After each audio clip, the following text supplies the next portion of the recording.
Hello, welcome to Caldwell County Today. I'm Paige Counts, Public Information Officer for Caldwell County. Today, we're at AMOREM with Cathy Swanson, CEO of AMOREM. Cathie, welcome, and thanks for having us. Thank you. Thank you for being here. First, I'm going to ask a question. What is AMOREM? AMOREM.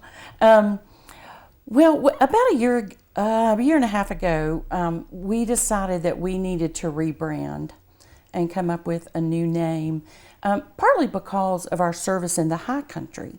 We've been up there serving patients and families for 7.5 years, and in the high country, Caldwell didn't have the great meaning it has to us. Mm-hmm. So we began working on the process, and then the merger that we're going to talk about came up.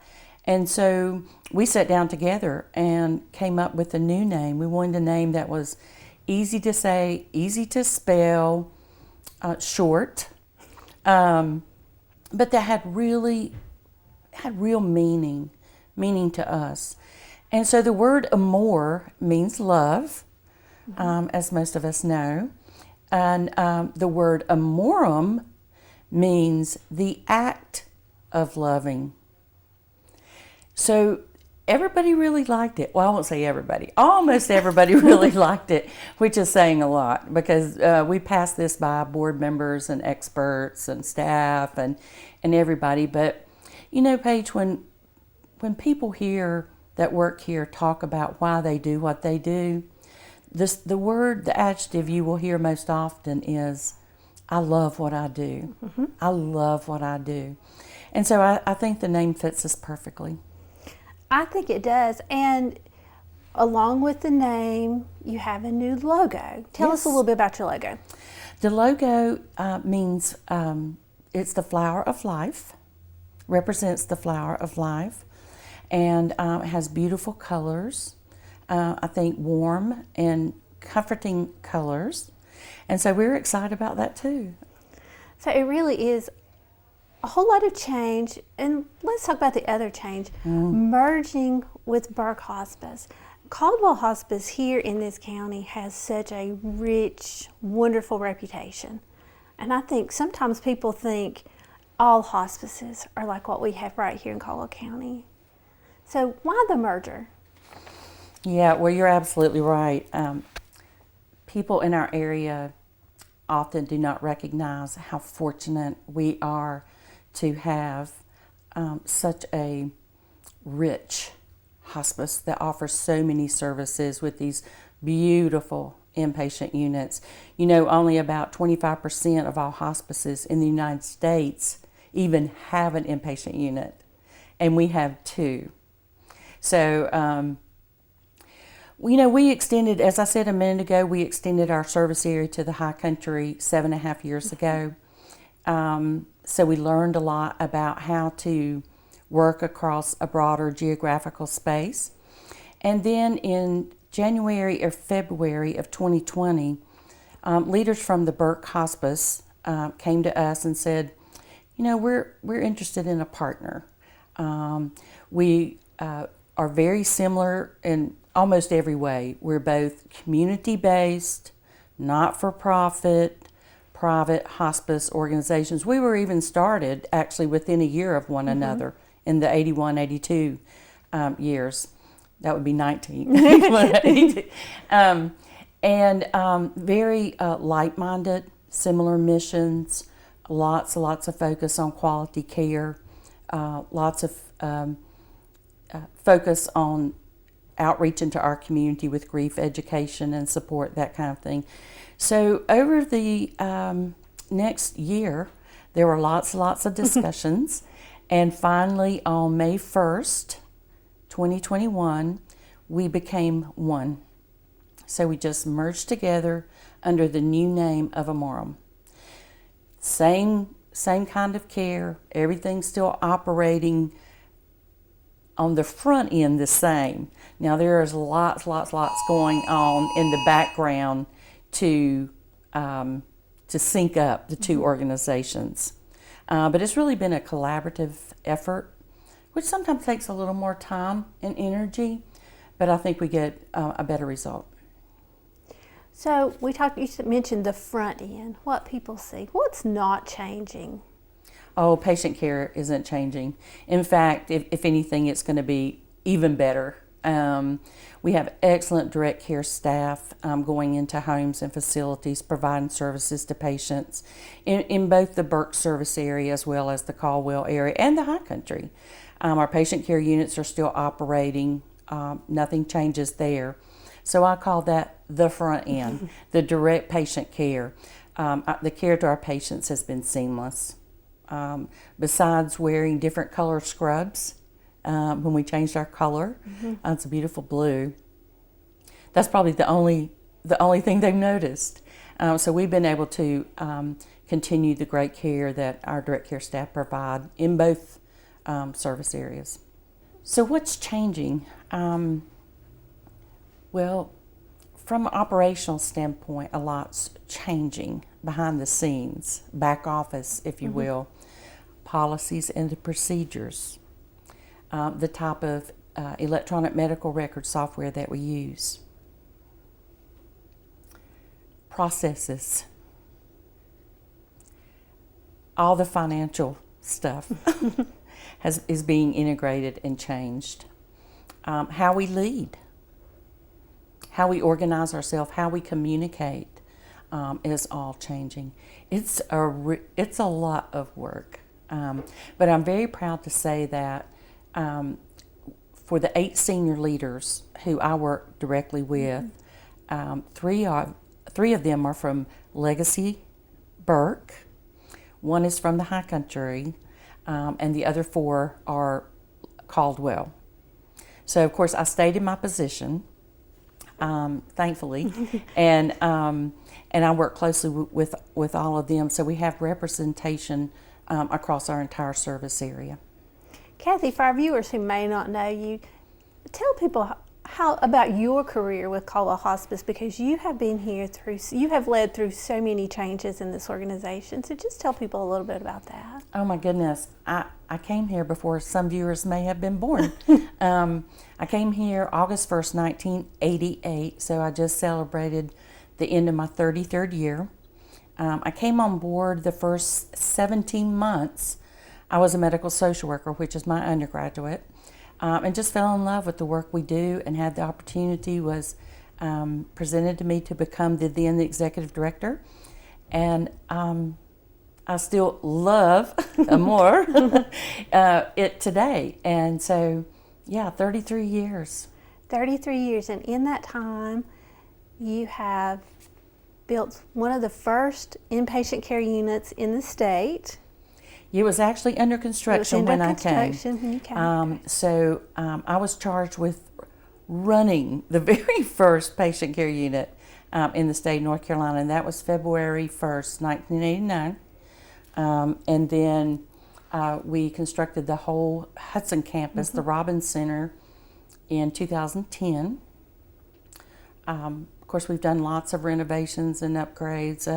I've had a hard hat on, off and on, for a lot of my career. Currently, we're building a palliative care center in Boone that's under construction, and it will house our home care staff and our palliative care team.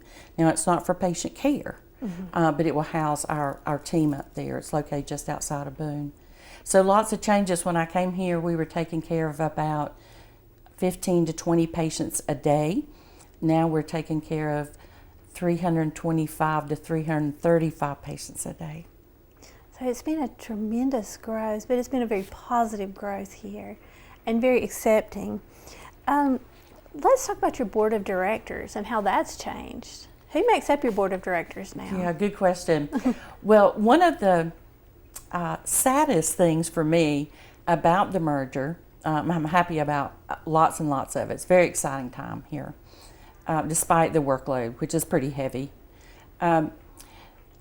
We had to give up 7 of our legacy Caldwell board members in order to have a more balanced board representing our geographical areas. So we were able to retain 8 original legacy Caldwell board members, 1 board member that represents the High Country, and then we welcomed 6 legacy Burke board members onto our board to make up a 15-member board of directors. So I'm kind of reporting to some new people, but I think the energy has been really good. And actually, after our first meeting together in June, I heard one of the legacy Caldwell board members say, God, it feels like we've been together forever, just like normal board meetings. So we certainly appreciate all the board members at Legacy Caldwell and Legacy Burke who served, some for many, many years on our board of directors. But it's also, it's change, and it's an exciting time, and we have a very strong board. You've mentioned a couple times your service area. Tell me about your new service area as AMOREM. Well, it's really big, I think. It is 12 counties. So we are just stretching out our tentacles from all of our offices, into 12 counties. Primarily, our counties are Burke and Caldwell, of course, and then Watauga, Ashe, and Avery. But we also provide services as requested primarily from other counties that are contiguous to us, like Wilkes, Alexander, Catawba, Lincoln, McDowell, Rutherford. So it's a wide service area, but always, always, always, our decision to serve a patient that is outside our immediate service area is based on whether or not it is reasonable to provide excellent care. Because as you know, Paige, and I know that hospice is about being there. And if you can't get there in a reasonable amount of time to meet the need, then you have failed that patient and family. So that is always of utmost consideration when we're deciding how far we're going to stretch ourselves out. And we've talked about the 2 patient care units that Caldwell operates prior to the merger, but Burke County, or Burke Hospice, also has a patient care unit, so now there's 3 patient care. So yes, Burke Hospice has a patient care unit. In the late 90s, they built a 6-bed residential unit, later closed it and converted that building to office space, and built a new patient care unit that provides all levels of inpatient care, acute care, respite care, and residential care. They have 14 beds, and they're located in Valdez. So now we have 3 freestanding hospice inpatient units that we operate. And you mentioned the levels of care. Can you explain those a little bit more? Yeah, it is confusing, isn't it? So, first of all, a myth is that anybody who comes to hospice inpatient facility is on their deathbed, and that is just not so. About half of our patients come into the patient care unit, get their needs met, and return home. In the patient care unit, we have 3 levels of care. We have respite care. That's where a patient can come in for up to 5 days to give the family a break. We offer limited residential care. That is care for hospice patients who need 24-hour care, but for whatever reason don't have it. So they can actually just kind of come live with us. Now, with residential care, there is a required room and board rate that the patient pays because there's no other type of reimbursement for that. Medicare and Medicaid cover respite, and then the 3rd level of care, acute care, which is for symptom management. It is similar to the same types of things you would go into a hospital for. You need a physician's care, you need 24-hour nursing care to help manage your symptoms, anxiety, pain, or whatever. But often we're able to do that. We have wonderful staff of physicians, and then of course our nurses are experts in symptom management. And so often we can get those symptoms under control, and the patient can return home. Many do die in our patient care unit for whatever reason. There's lots of reasons. And we always want to keep our doors open for caring for people at the very end of life, even if they don't have symptoms to manage, if that's their choice. And you've also, with the merger, your providers. I happened to look at the number of providers, and I was shocked to see how many mid-level and even physicians you now have on staff. Talk to me about the providers you have. Yeah, Caldwell Hospice has come a long way From having our valued icon, Dr. Belt. Mm-hmm. So today we have 3 full-time physicians and 2 part-time physicians. And I believe we have 11 nurse practitioners. Now, a lot of the work our nurse practitioners do is in our palliative medicine service, which is a little different than hospice service. The physicians are primarily involved in hospice care. While you're here, Cathy, explain palliative care service. Oh, yeah. I remember when we first changed our name and included palliative, because it's hard to say and goodness gracious, hard to spell. And palliative care just basically means comfort care. And it is about taking the same philosophy of care and focusing on what the patient wants, how they feel about it, managing symptoms, upstream from that hard line 6 months or less to be eligible for hospice. So there's a lot of people living with chronic illnesses that need help assisting with the management of their symptoms. And so palliative medicine really takes the hospice philosophy of care beyond that 6 months up to people who maybe have a prognosis of a year or 2 years. So they visit in the home or in the facility, wherever you are. You don't even have to get dressed to see the provider. They come right into your home and help you manage those symptoms, seek out resources. Social workers and chaplains are available when needed to assist with spiritual concerns or emotional support, or maybe even additional services in the home. So we currently we're taking care of about 700 palliative medicine patients in our entire service area, and again about 330-ish hospice patients. A lot of patients being cared for in our region, and I kind of went down a rabbit trail with the palliative care, but I feel like every time that comes up, I feel like we need to explain it just to make sure people know. But as we get back to the merger, what does the process for this integration look like?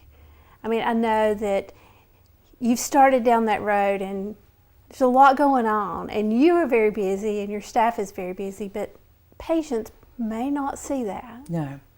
No, they don't see it. We don't want them to see it. It's not always pretty. Well, we developed a pretty detailed integration plan. From that plan, there are all the things that we identified we would need to do over the next year. And then we identified 7 different action teams. And on those action teams, there are representatives from Legacy Burke and Legacy Caldwell. For example, one is the HR action team.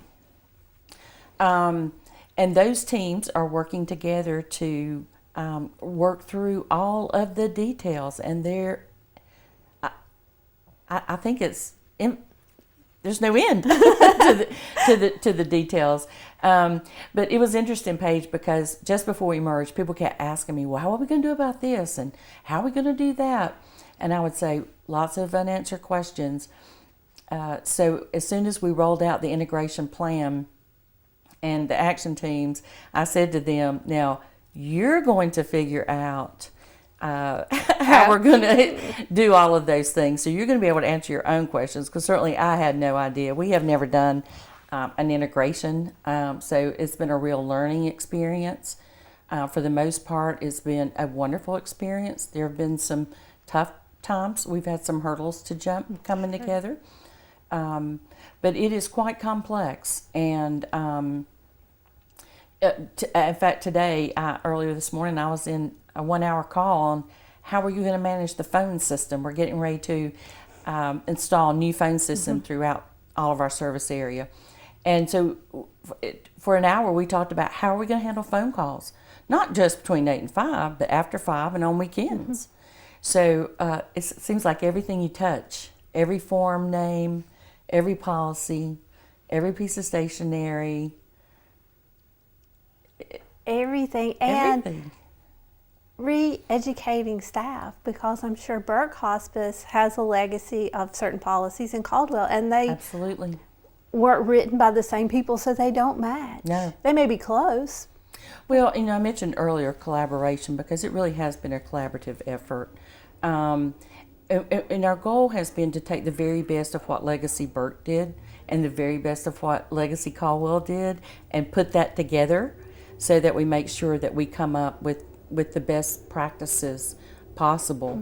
And again, that takes more time. If you just went in and said, okay, this is the way we're going to do it, would probably be further along.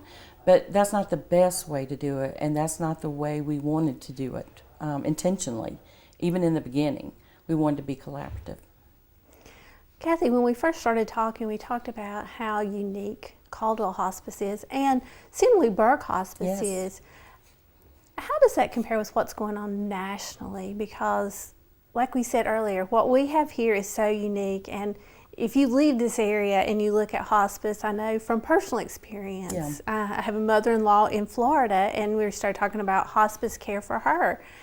And I started interjecting some things into that decision. Whether it was my place or not, I don't know. But how is Caldwell Hospice and Burke Hospice different, and how does that fit in what's going on nationally with hospice? Well, that's a great question. And the short answer is a lot's going on in healthcare, period.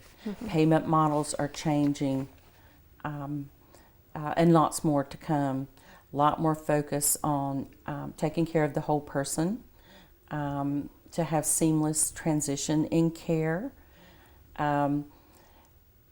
When I came into hospice in 1988, I had never even heard of a for-profit hospice. I had no idea there was anything such as that. And there were very few then. Today, 70% of all hospice providers in the United States are owned by for-profits, and many of them by large corporations. So whereas we, as a community-based hospice, not-for-profit, we were once the majority type of hospice, we're now a minority. And one of the ways that we're going to survive is to find some strength in numbers and realize some efficiencies through numbers, which is one of the primary reasons that we were propelled to come together as AMOREM, previously Burke and Caldwell Hospice, is because it is really a strategic move to help us not only survive the future as the changes come, but to also thrive. And more and more we're dealing with different payers. They don't want to go to every little tiny not-for-profit hospice in the state and work out arrangements. They want to go, they want their one-stop shopping. And so we're trying to grow not only strategically in numbers for efficiencies and that kind of thing, but also we're trying to grow in the kinds of services that we provide. For example, there's a lot of push toward home-based primary care. That's certainly something that's on our strategic plan to look at. It's kind of, somebody said it's kind of all things home. So we start here with primary-based care in the home. We do palliative, and then when the time's right, we do hospice. Although hospice will always be our mainstay. I mean, it is who we are. But as providers today, we can't just look at those last weeks or months of life. We have to look beyond that and more broadly than we have in the past. And providers are doing that. But the environment it's just changed, and it's changed a lot. Just like we have seen with hospital systems. I mean, years ago, your doctor he came to town, he opened up an office, hung his shingle out, and he operated independently. We don't see that today. We don't see it in the long-term care business. We sure don't see it in the hospital business. We don't even see it in the banking business anymore. And the same thing's true for the hospice world. Cathy, thank you for what you're doing. Thank you for taking the helm of AMOREM and your leadership. And thank you for sitting down and talk to us today. Well, thank you. I appreciate the opportunity. And thank you for watching Caldwell County Today.